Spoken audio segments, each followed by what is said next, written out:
14 ലോകരക്ഷക അനന്തമായ പീഡകൾ സഹിച്ചുകൊണ്ട് മനുഷ്യരക്ഷാകർമ്മം പൂർത്തിയാക്കിയ അങ്ങയെ ഞങ്ങൾ ആരാധിക്കുന്നു.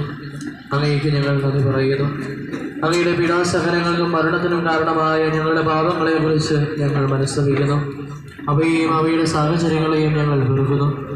ഇനിമേലിൽ പാപം ചെയ്യുകയില്ലെന്ന് ഞങ്ങൾ പ്രതിജ്ഞ ചെയ്യുന്നു. ഞങ്ങളുടെ പ്രതിജ്ഞകളെ